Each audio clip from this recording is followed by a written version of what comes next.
5. Evangelho de Lucas, capítulo de número 5. Final do culto nós estaremos fazendo a oração de consagração dos missionários da paz, em nome de Jesus.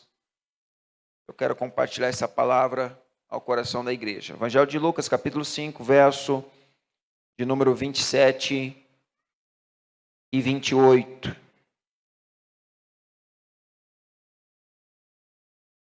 Lucas, capítulo 5, verso 27 e 28. Quem achou diz amém. Glória a Deus, bendito seja o nome do Senhor. Vamos ler a palavra do Senhor, diz assim.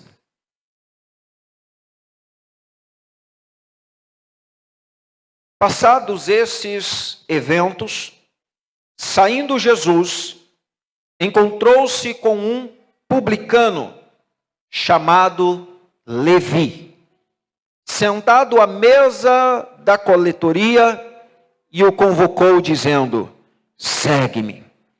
Levi levantou-se, abandonou tudo e seguiu a Jesus. Amém, povo de Deus? Feche os olhos. Pai, em nome de Jesus, te damos graça pela tua palavra. Oramos nessa noite, Pai, para que o teu Espírito Santo venha sobre nós e traga-nos, ó Deus, a autoridade, a unção e a revelação da tua palavra, e que o teu Espírito Santo, Senhor, possa fazer a tua obra, Senhor, em cada coração. Nós somos homens, ó Deus, de barro. Temos, ó Pai, um coração, ó Deus, que precisa ser transformado pela tua palavra. Que o teu Espírito Santo tenha acesso a nós nessa noite. Nós oramos pedindo, ó Pai, para que o Senhor fale conosco. Repreenda do nosso meio toda distração, tudo aquilo que vem contra a tua palavra, Senhor. E que possamos estar com a mente cativa, com os ouvidos abertos, ó Pai, com o coração aberto para a tua palavra nessa noite, em nome de Jesus. Amém. Amém, queridos? Tome seus assentos, por gentileza, no nome de Jesus. O tema dessa ministração é um chamado para mudar de vida. Amém? Um chamado para mudar de vida. Irmãos, esses versos, eles falam de um convite especial que Jesus fez a um homem chamado Levi. Levi. Um chamado para esse homem. Quem era esse homem? Levi, ele trabalhava na coletoria e era também um publicano. Ou seja, era uma pessoa pública. Era uma pessoa que trabalhava em algo público, algo do governo ali daquele tempo. Também era chamado de Mateus.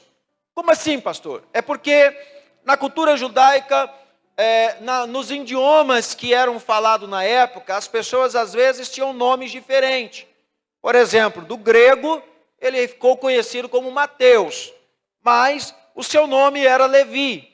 E muito provavelmente, o povo romano, quando ele ia fazer alguma coletoria, alguma coisa, dava um outro nome para ele. Mas por que eu estou explicando isso? Só para você entender, porque talvez na sua Bíblia, no lugar de Levi vai estar escrito Mateus.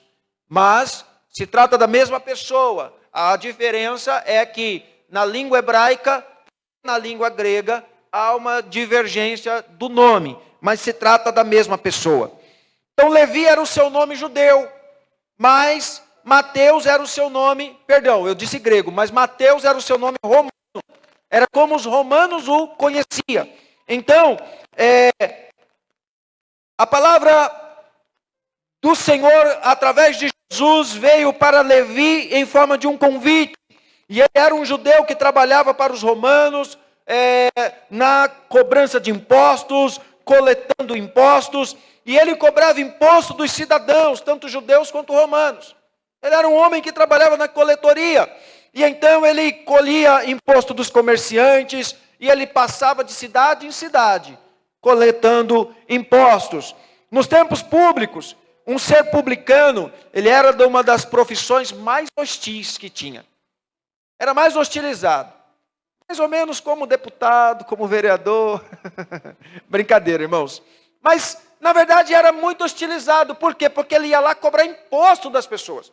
Imagine você, empresário, trabalhador, você acorda cedo, cumpre suas obrigações, e aí o governo vai lá e taxa você, para você pagar uma taxa para o governo. E aí um dia você paga, vamos supor, você paga R$1.000 para o governo. Beleza, maravilha. Aí no outro mês o governo vem e fala assim, agora você vai ter que pagar 2.000, parecendo a Energisa. Sim ou não? Um dia você paga 300, outro dia você já é 700. Você vai, mas o que aconteceu? Ninguém sabe te explicar nada. Acontece com você? Sim ou não? Acontece nas melhores famílias, né? Mas não é para reclamar não. Vamos orar pela Energisa. Obrigado, Senhor, porque tem energia. Amém? E se você pagou, porque Deus te deu condição também. Amém? Mas eu estou dando um exemplo para você entender mais ou menos como funcionava. Então, Mateus ou Levi, ele chegava diante do empresário e falava assim, ó, você vai pagar tanto agora. Então ele era uma das pessoas mais odiadas pelos comerciantes, pelos empresários. Por quê? Porque ele não era uma pessoa honesta. Ele era uma pessoa desleal. Ele era uma pessoa mau caráter. E ele era hostilizado por isso. O publicano era um judeu que cobrava imposto dos judeus e também para dar para os romanos. Aí imagina, irmãos, eu quero contextualizar para você entender. Imagina alguém, vem aqui em 4 Marcos, cobra imposto da sociedade para enviar lá para a China. Para enviar lá para Nicarágua. Você acha justo? Então era mais ou menos o que Levi, esse publicano, fazia. Ele coletava imposto dos judeus para entregar para os romanos. Ele pegava imposto dos judeus para entregar para o governo romano. Então ele era muito odiado pelos judeus. Ele tinha fama de ser um homem muito desonesto. Então os judeus o reconheciam como traidores. Como traidores. Esse cara é um traidor, ele vem aqui, nos rouba para poder dar imposto para os romanos. Então ele era visto dessa maneira. No entanto, a vida de Levi começou a mudar a partir do momento em que Jesus apareceu e fez um convite. Eu quero dizer uma coisa para você aqui nessa noite. Quando nós temos um encontro com Jesus e recebemos um convite de Jesus e atendemos o convite de Jesus, é certo que a nossa vida é mudada. É certo que a nossa vida é transformada. E então, Levi, ele recebeu um convite de Jesus. Jesus lhe fez um convite para mudar de vida. Diante desse fato, o chamado de Jesus a Levi nos ensina algumas verdades que eu quero compartilhar nessa noite. E a primeira verdade que eu quero compartilhar nessa noite é que eu e você precisamos entender que Jesus vê o que ninguém vê. Nós precisamos entender que Jesus enxerga aquilo que homem nenhum consegue enxergar. Jesus, ele olha o coração do homem, aquilo que homem nenhum consegue olhar, consegue enxergar. Jesus saiu, o texto diz que Jesus saiu e viu o publicano Levi. Eu quero dizer para você nessa noite, Jesus está te enxergando. Jesus está te vendo. Talvez existam pessoas que pensam assim, Jesus olha para o irmão fulano, Jesus olha para o irmão ciclano, eu estou passando por uma luta, eu estou passando por um problema, Jesus não me vê, Jesus não me enxerga. Eu quero dizer para você que a resposta que você precisa, o Senhor está te dando agora. Deus te vê. Deus te enxerga, Ele olha para a sua vida, Ele olha para as suas necessidades, e você não está oculto aos olhos de Deus. Deus te enxerga, meu irmão. Deus te enxerga, minha irmã. Jesus enxergou Levi.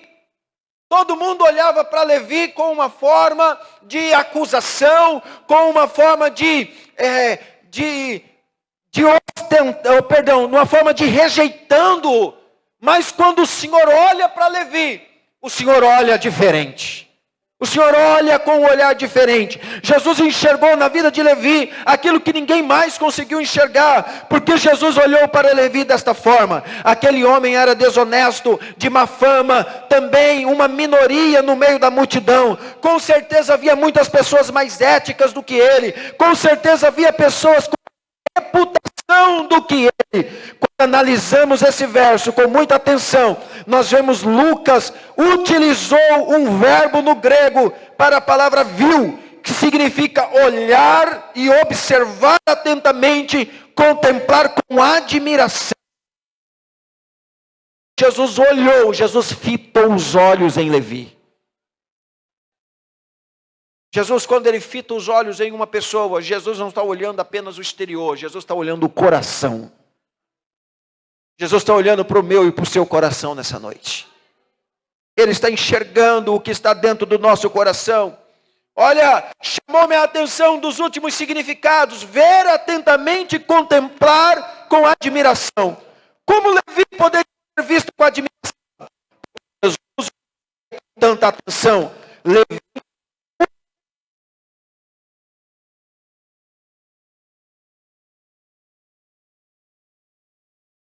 entender que Jesus olhou para Levi não para enxergar suas falhas, seu pecado.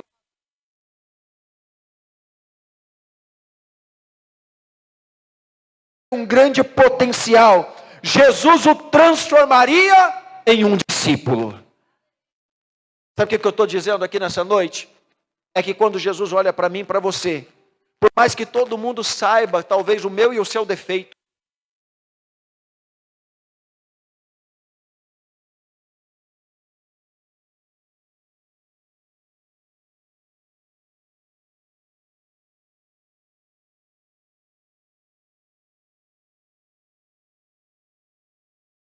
Jesus não olha para ele com a condição com que as pessoas olhavam. Jesus olha com o olhar de quem sabe ver o futuro. Jesus não olhava para ele como um cobrador injusto, como um homem corrupto. Jesus olhava para ele como um discípulo, como alguém que pregaria a palavra, como alguém que seria um instrumento.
Você tem um olhar de acusação. Você tem um olhar de apontamento. Lembra daquela mulher adúltera que foi pego no ato do adultério? Aqueles homens doutores da lei. Aqueles homens que eram pesquisadores da Torá. Que só liam a Bíblia e procuravam andar na linha para poder apontar o dedo para os outros que não andavam. Eles pegaram pedras e falaram, cometeu adultério, foi pego em adultério, tem que cumprir a lei, tem que ser morta, tem que ser apedrejada. Irmãos, muitas das vezes, nós não prestamos atenção da maneira como estamos olhando o nosso irmão, a maneira como estamos olhando as outras pessoas, e às vezes o nosso olhar está sendo um olhar de acusação, está sendo um olhar de apontamento, está sendo um olhar de julgamento, mas nessa noite o Senhor vem nos ensinar que é possível olhar com um olhar de graça, bondade, amor e misericórdia. É um pecador, é uma pecadora, mas carece da graça de Deus. É um pecador, é uma pecadora, mas carece da misericórdia de Deus. É um pecador, é uma pecadora, mas Jesus quando olha, Jesus vê um discípulo, Jesus vê um homem, uma mulher de Deus, Jesus vê alguém que pode ser transformado, Jesus olha e vê alguém que pode ser uma ferramenta nas suas mãos, e essa pessoa pode ser você. Mas às vezes a gente olha e fala assim, ó, não tem jeito não, tem jeito, e aquele ali não tem mais jeito. aquele ali o diabo já pode abraçar, porque não tem mais jeito. Mas a Bíblia diz que enquanto a vida é esperança, um homem pode ser transformado pela palavra, um homem pode ser transformado pelo Espírito Santo, uma mulher pode ser Deus, uma mulher pode ser transformada pelo Espírito Santo de Deus, porque Deus tem poder para fazer a obra no coração daquele que crê. Deus tem poder para fazer. Não existe pessoas que Jesus não possa transformar. Repita comigo nessa noite: não existe pessoas que Jesus não possa transformar. Irmãos, existe pessoas que muitas das vezes elas não se permitem ser transformadas, mas não significa que Jesus não pode transformar. Jesus, ele pode chamar um homem ou uma mulher difamado pela sociedade, por causa dos seus erros, seus pecados, e transformá-los em um grande instrumento em suas mãos. Deus pode fazer essas coisas. Deus pode fazer. Deus pode pegar um homem que talvez viveu a sua vida no crime. Deus pode pegar uma mulher que talvez viveu a sua vida de uma forma dissoluta. Deus pode pegar um homem que talvez viveu a sua vida com atitudes mau caráter, de desonestidade, fraudando, lesando pessoas. Deus pode pegar essas pessoas e transformá-las em grande homem e uma grande mulher de Deus. Deus pode fazer essas coisas.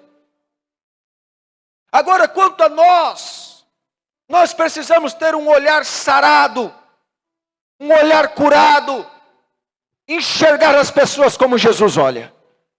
Jesus não olha para as pessoas pelo pecado que elas cometem. Jesus olha para elas com graça, com bondade e com misericórdia. Com graça, bondade e misericórdia. Segunda característica que eu quero falar nessa noite: no chamado para mudar de vida, nós precisamos aceitar o convite para seguir Jesus. Quantos aqui já aceitaram o convite para seguir Jesus? Quem já entregou a vida para Jesus aí? Quem já se converteu? Quem já morreu para o mundo e para o pecado aí? Levante a mão. Jesus fez o convite para Levi, para Mateus. O convite foi feito. Quantos convites são feitos? E muitas das vezes a pessoa ouve o convite e rejeita o convite. Ela ouve o convite e rejeita o convite. Ouve o convite e rejeita o convite. Jesus olhou para Levi e Jesus o convidou. Jesus olhou para ele e não olhou como todo mundo olhava. Jesus olhou com graça, com misericórdia, com amor. Jesus então o convidou. Há um convite. Jesus disse para ele: vem e segue-me. Jesus disse para ele: segue-me, Levi. Me segue. Em outras palavras, é como nós fazemos aqui. Quando Jesus, se você quer receber Jesus como o Senhor da sua vida, dê um sinal com a sua mão, estaremos orando por você. É o mesmo convite que Jesus fez para Levi. Jesus fez o convite para ele: vem, segue-me. Em outras palavras, Jesus estava dizendo: me reconheça como o unigênito Filho de Deus. Me reconheça como aquele que será o seu Salvador. Levi então aceitou o convite. Eu pergunto para você que está aqui nessa noite: você já aceitou esse convite? Ou quantos convites como esse o Senhor já te fez e você rejeitou? Eu quero dizer para você nessa noite, e falo isso com todo amor e carinho: não rejeite o convite do Senhor para você. Se o Senhor está te convidando, porque é uma atitude de amor de Deus para a tua vida. Se hoje ouvires a voz do Senhor teu Deus, não endureçais o vosso coração, diz o Senhor. Se Jesus está te convidando para você reconhecê-lo como Senhor, sinta-se amado, porque Jesus está te olhando de uma forma diferente. Ele está te olhando com graça. Quem entende isso diz amém.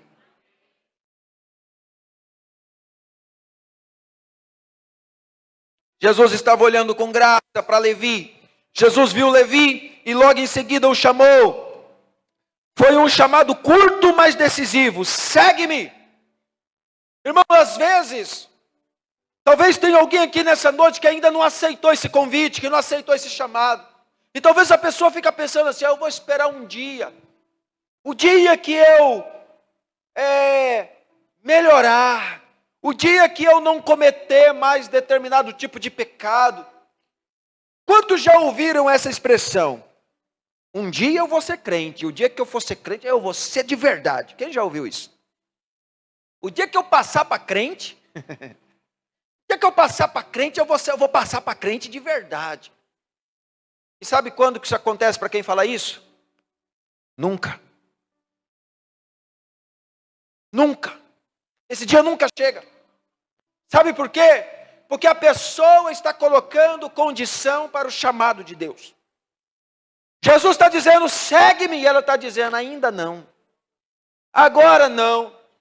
Eu ainda tenho algumas coisas ainda que eu faço, que eu sei que não é tão certo assim. E então eu quero consertar primeiro, para depois eu atender esse chamado. Ei, não é assim.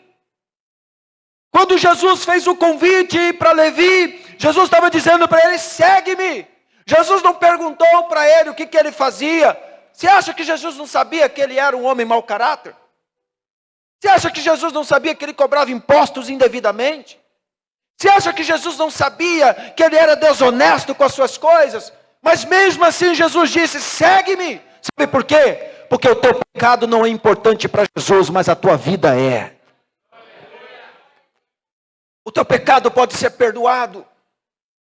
O meu pecado pode ser perdoado. O que nós precisamos é nos arrepender. Porque Jesus, ele está disposto a perdoar de todo o pecado. Ele está disposto. Então quando o Senhor chama Levi, o Senhor o chamou, porque o Senhor o conhecia.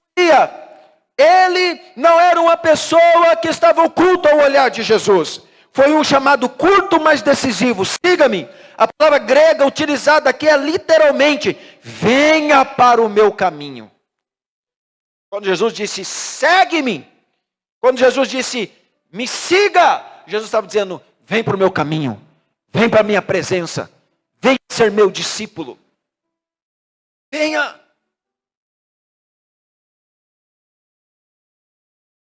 Ao aceitar esse convite, Levi deixaria de andar pelos seus próprios caminhos para andar nos caminhos de Jesus. Não há convite mais sério do que esse. Isso significava começar uma nova vida, algo realmente novo e completo. Jesus nos chama para um novo caminho. Não há como seguir Jesus e continuar no mesmo caminho. Não há. Olha, quando eu olho para esse texto, irmãos, o Senhor me mostra algo que muitas das vezes nós não conseguimos parar para pensar. Talvez eu esteja falando para pessoas que ouviu o chamado do Senhor para vir para o caminho. Levi, quando o Senhor o convidou, a palavra do Senhor diz que ele deixou tudo e foi. Mas existem pessoas que às vezes elas até ouvem a chamada do Senhor e elas vêm para o caminho, mas elas não deixam tudo. Tem gente que vem para a presença de Deus, mas traz consigo os vícios da mentira. Ela vem para o caminho do Senhor, mas não deixou o caminho da desonestidade.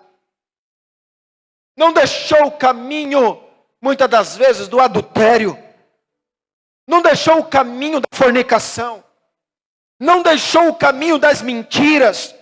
Não deixou o caminho, muitas das vezes, da palavra torpe. E muitas das vezes a pessoa escolheu vir para o caminho do Senhor. Mas ela anda no caminho do Senhor, mas também anda nos caminhos tortuosos. Anda no caminho da desonestidade. Eu quero dizer aqui nessa noite, não é um apontamento de pecado, mas é um esclarecimento. Porque talvez você já confessou Jesus como Senhor da sua vida. E veio para a presença do Senhor, mas não abandonou caminhos a qual o Senhor tem te ensinado que já deveria ter abandonado. Já deveria ter deixado.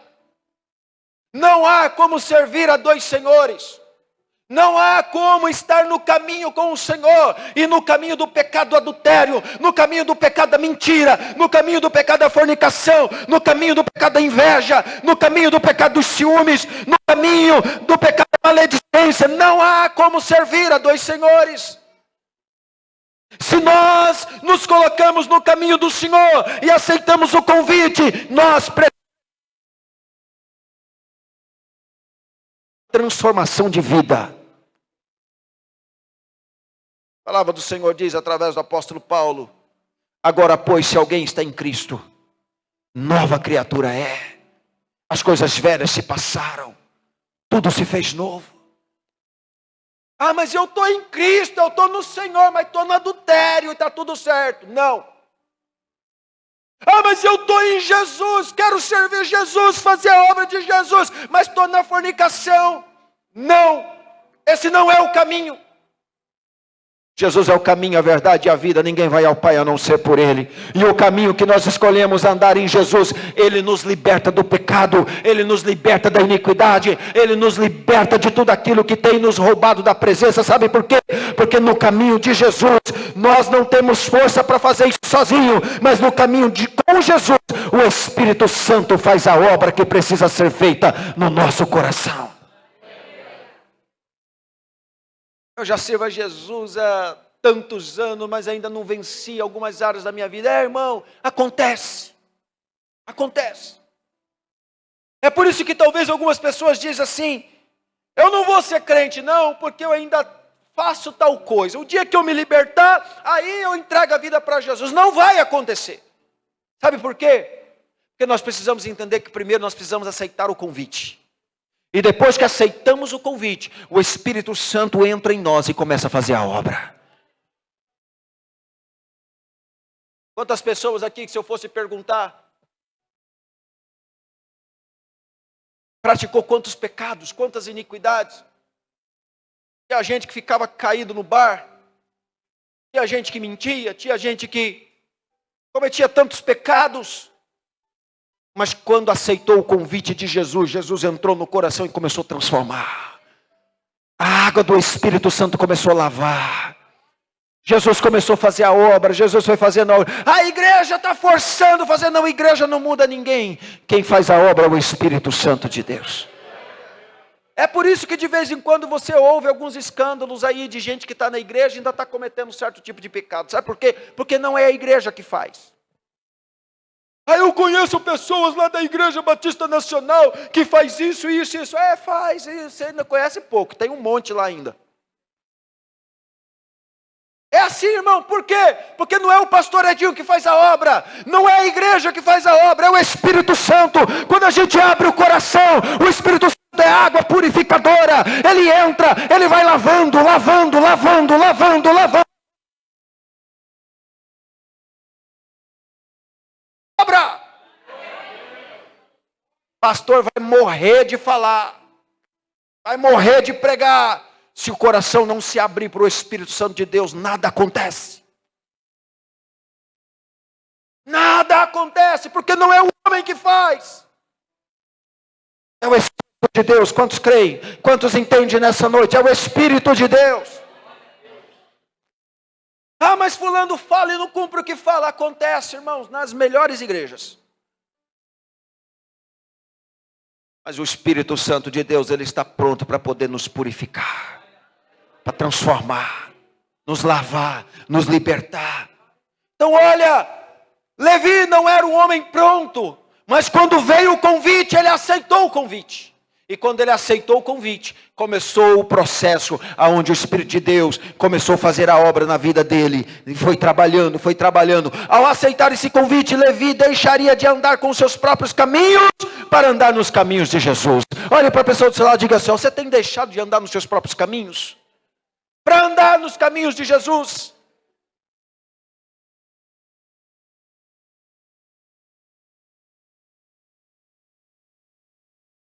Não, tenho não, pastor, eu resolvo as coisas do meu jeito. Olha para a sua condição. Olha para a sua vida espiritual, veja como é que está. Quem está aqui comigo? Olha para a sua família, veja como é que está.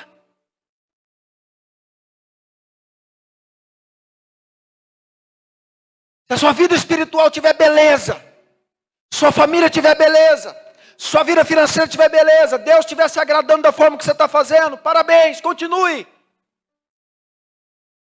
Mas ao olhar para a sua vida espiritual, você vê que a sua vida espiritual está fracassando. Ao olhar para a sua família, você vê que a sua família está fracassando. Ao olhar para os seus recursos e ver que cada dia está pior. Ao você olhar para a sua vida de comunhão com Deus e ver, ei, é preciso acender um alerta, que talvez o caminho que você está trilhando não é o caminho que o Senhor deseja para você. É melhor voltar para o caminho, é melhor voltar para a presença, é melhor voltar para deixar com que o Espírito Santo de Deus faça obra na sua vida, antes que seja tarde demais. Antes que seja tarde demais. Porque muitas das vezes nós achamos que as coisas vão acontecendo e nada de mal vai nos acontecer. Escute, quem está andando pelo caminho que não é o caminho do Senhor, ele está sujeito a qualquer coisa. Sabe por quê? Porque a palavra do Senhor diz que quem anda no caminho do Senhor, ele anda iluminado. A palavra do Senhor diz, lâmpada para os meus pés é a tua palavra, e luz que ilumina o meu caminho. Quem andar pelo seu próprio caminho, ele vai andar no escuro. No escuro pode acontecer qualquer coisa. É ou não é verdade? Quando você anda no escuro, você pode tropeçar, um animal pode te pegar, algo ruim pode acontecer, porque você está andando no escuro, você quer andar da sua vontade, você quer fazer do seu jeito, você quer fazer da maneira que você bem entende, algo ruim pode acontecer, mas quem anda no caminho do Senhor, ele anda iluminado pela palavra, a palavra ilumina. A palavra direciona, ele faz, porque ele está andando iluminado pela palavra de Deus. Ele não é confundido. Porque a palavra do Senhor, ela ilumina a nossa vida. A palavra do Senhor diz que o Senhor dará ordem para aqueles que o temem, para que os anjos do Senhor o livra. Quem teme ao Senhor anda no caminho do Senhor. Quem anda pelo seu próprio caminho não teme ao Senhor. E a palavra está dizendo que o Senhor então permite com que os anjos não os proteja. Eu vou repetir. A palavra do Senhor diz, ao Senhor dará ordem aos teus anjos para que te livre de todo mal, aos que o temem. Quem não teme a Deus e quer andar pelo seu próprio caminho, perdeu a proteção dos anjos do Senhor. Ah, mas Deus vai permitir o mal tocar? Deus vai fazer, Deus vai... Não. É o mal que vem porque não tem a proteção. A proteção, ela está no temor a Deus e andar no caminho. Olha para a pessoa do seu lado e diga assim, ó, o temor a Deus e andar no caminho é o que dá proteção.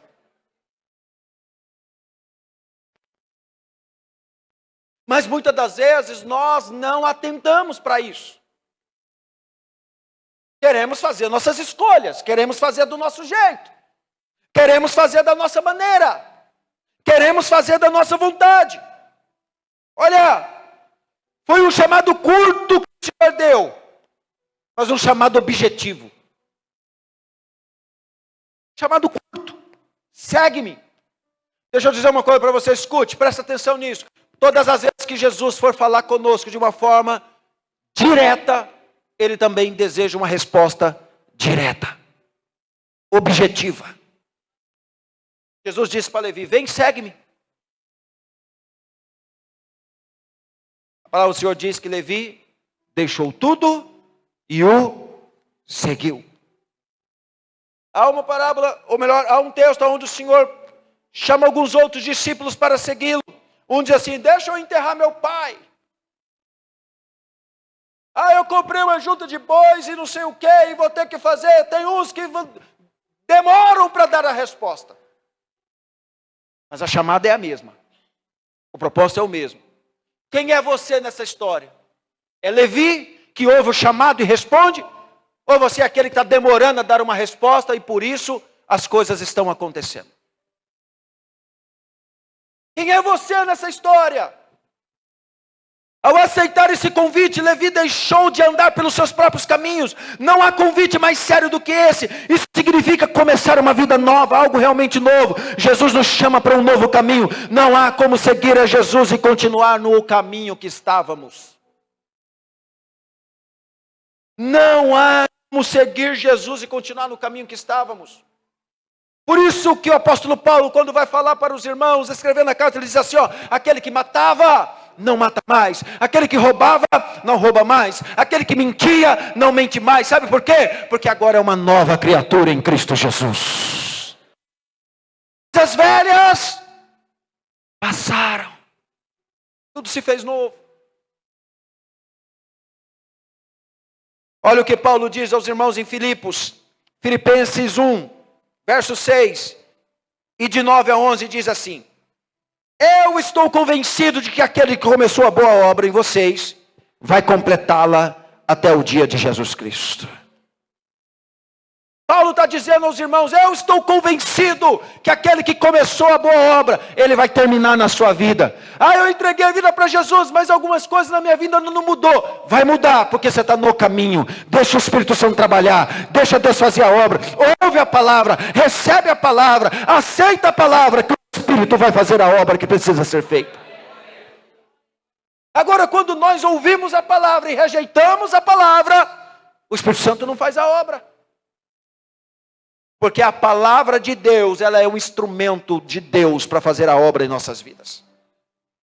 Eu pergunto para você nessa noite, quantas palavras de Deus já foi rejeitada pelo seu coração? Vou aceitar essa palavra, não. Essa palavra não é para mim, não. Quantas vezes nós relutamos contra a palavra de Deus? Isso é pecado, é dureza de coração. É pecado contra Deus. Olha Paulo dizendo, o verso 9 a 11 do capítulo 1 de Filipenses diz assim, essa é a minha oração, que o amor de vocês aumente cada vez mais em conhecimento e em toda percepção, para discernirem o que é melhor, a fim de serem puros e irrepreensíveis até o dia de Cristo. Olha para o irmão do seu lado e fala assim, você é um irmão ou uma irmã irrepreensível? Significa isso, pastor? Que não precisa de nenhuma repreensão. A pessoa que anda na presença de Deus, no caminho, não precisa ser repreendido.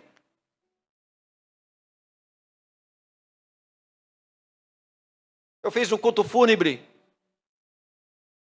ontem, foi ontem? Do irmão Pedro? Foi ontem.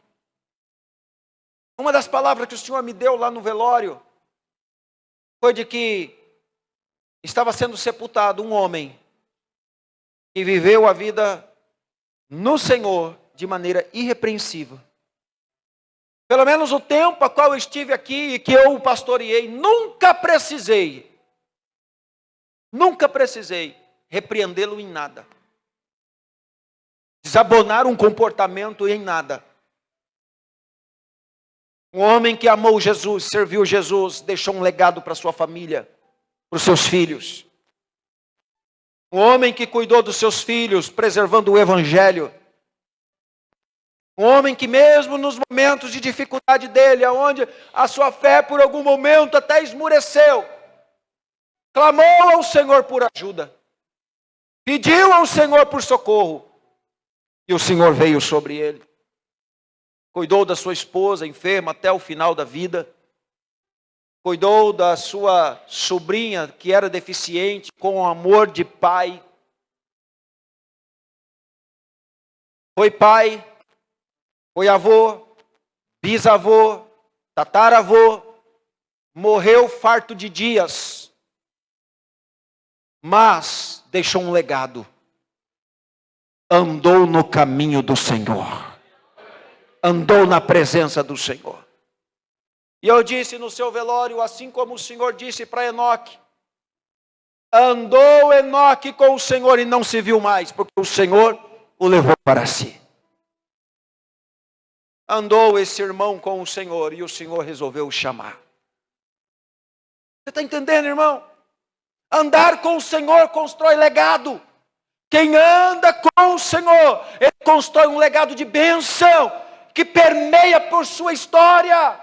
E o nome de Jesus é glorificado. Agora eu pergunto para você, que legado você está deixando? Que legado você está deixando para os seus filhos, para os seus netos? De um homem temente a Deus, que ama o Senhor, leal, honesto, um homem, uma mulher íntegra diante do Senhor. Que legado você está deixando? Temente a Deus, fiel ao Senhor, uma mulher irrepreensível diante do Senhor. Olha Paulo dizendo a esses irmãos, dizendo assim, irrepreensíveis até o dia de Cristo. Olha para a pessoa do seu lado e diga assim, até o dia do Senhor, o Senhor espera que sejamos irrepreensíveis. Até o dia do Senhor vir nos buscar. Olha, o texto não para por aí. Paulo diz, cheios de frutos de justiça. Agora dá uma olhadinha para esse crente do seu lado e fala assim, que fruto você tem, irmão?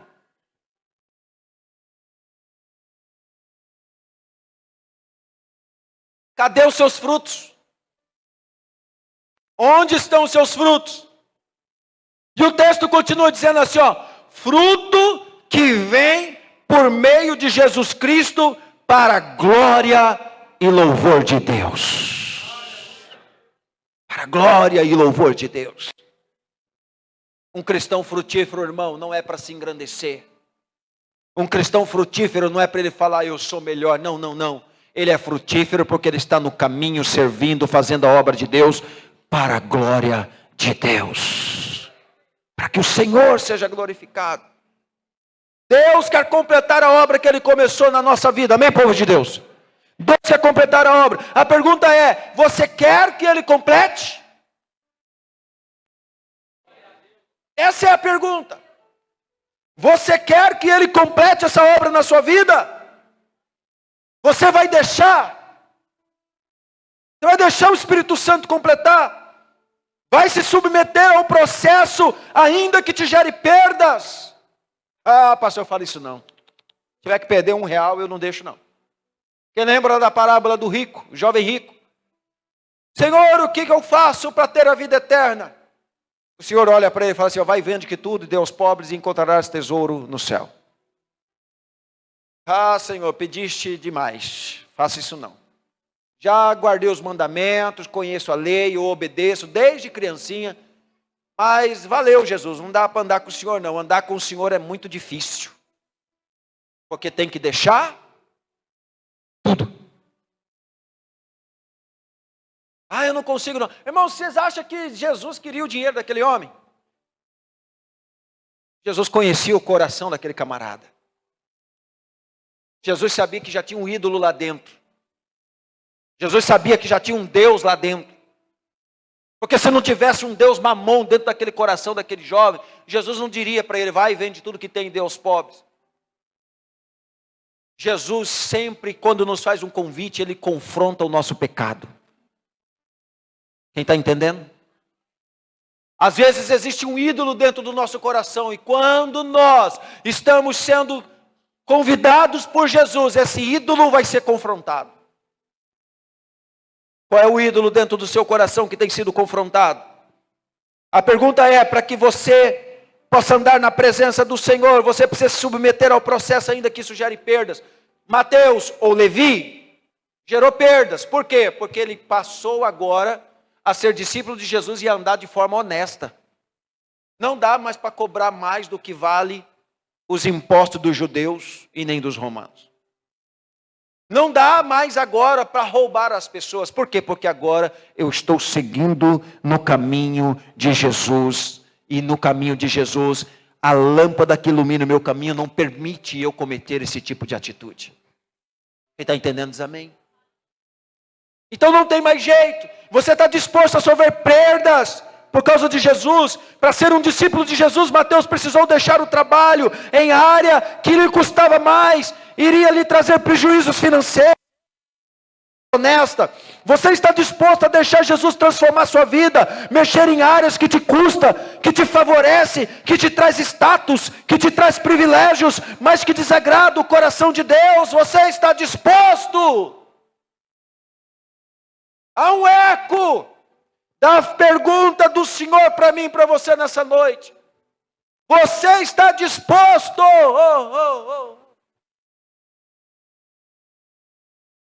Muitas vezes nós queremos um evangelho só de Deus cura, Deus faz, Deus dá, Deus abençoa. Mas o maior evangelho, que é o evangelho de Jesus Cristo, venha para o Senhor, segue-me e seja transformado pelo Espírito Santo de Deus. Seja os seus pecados perdoados e receba uma nova vida de Deus sobre você. Você quer? Você está disposto? O grande problema é quando a pessoa já foi chamada por Deus para salvação, já tem o conhecimento da palavra de Deus, mas não se submete à transformação que precisa para viver uma nova vida. Mateus tinha muitas falhas, várias áreas da sua vida, mas ao se tornar discípulo de Jesus, ele abriu-se para a transformação. Ele abriu-se para a transformação. Ele permitiu Jesus transformá-lo através dos ensinamentos da palavra, através do discipulado, andando junto e fazendo a obra do Senhor. Você aceita ser discipulado? Você aceita ser amado por Jesus através da correção das autoridades que Deus colocou sobre a sua vida? Para te apontar o caminho. Para dizer, esse caminho aqui não é por aí vai dar ruim, vai dar mal. O caminho é esse, porque Jesus, ele sempre nos alerta através da sua palavra e através dos seus anjos, seus escolhidos que colocou sobre nós. Mas muitas vezes nós não queremos fazer do nosso jeito. Jesus pode transformar os seus piores defeitos em seu maior testemunho. Jesus pode transformar o seu pior defeito em seu maior testemunho. Quem lembra de Zaqueu? Zaqueu publicano também, né? Cobrador de imposto, desleal, desonesto, roubador.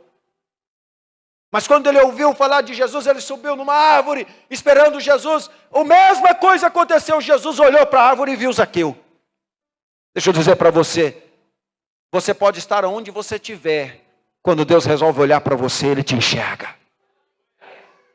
Jesus olhou para Zaqueu e falou, Zaqueu, desce. Hoje me convém pousar na tua casa. Em outras palavras, Jesus estava dizendo, eu quero entrar. Você deixa? Zaqueu, opa, Jesus, é agora. Sabe por quê? Porque ele quis. Olha para a pessoa do lado e diga assim, você quer? Jesus entrou na casa de Zaqueu. Jesus ministrou sobre Zaqueu. Zaqueu teve um encontro com Jesus. E o que ele fez depois do encontro? A Bíblia diz que ele saiu e foi restituir as pessoas a quem ele lesou. Restituiu. Sabe o que significa? Novo nascimento. Deixou Jesus fazer a obra. Escolheu o caminho. Aquilo que é o seu pior defeito pode ser o seu maior testemunho. Eu imagino Zaqueu agora andando pelas províncias, aonde ele cobrava os impostos de forma desleal, aonde ele chegava e falava, eu roubei de você quanto? 2.000? Então está aqui 10.000, eu estou restituindo porque eu sou uma nova criatura. Jesus me libertou, Jesus me salvou, Jesus me transformou. Sabe o que é isso? É para glorificar o nome de Deus. É para glorificar o nome de Jesus. Não é para mostrar que Zaqueu era bom. Nenhum faz essas coisas. Não faz. Mas quando o Espírito Santo entra e faz a obra, o Espírito Santo completa a obra no coração e o nome de Jesus é glorificado.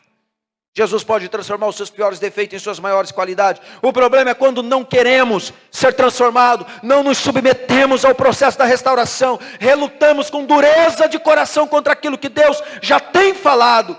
Quem age assim, atrai para si mesmo provações e dores desnecessárias. Quem age dessa dureza de coração, quem age dessa maneira, atrai para si mesmo provações e dores desnecessárias. Olha, eu não sei como as pessoas têm olhado para você, não sei se a sua vida é marcada por rejeição, eu não sei se a sua reputação não tem sido boa. No entanto, o que eu sei é que Jesus está olhando para você e te fazendo um convite. segue-me. Qual é a sua resposta para o Senhor hoje? Terceira e última característica, eu quero encerrar para nós orarmos. No chamado para a mudança de vida, tome uma imediata decisão. No chamado para a transformação de vida, tome uma imediata decisão. Levi levantou-se e deixou tudo e o seguiu. Jesus fez um convite, Levi aceitou. E aceitar esse convite significava tomar imediatamente uma decisão.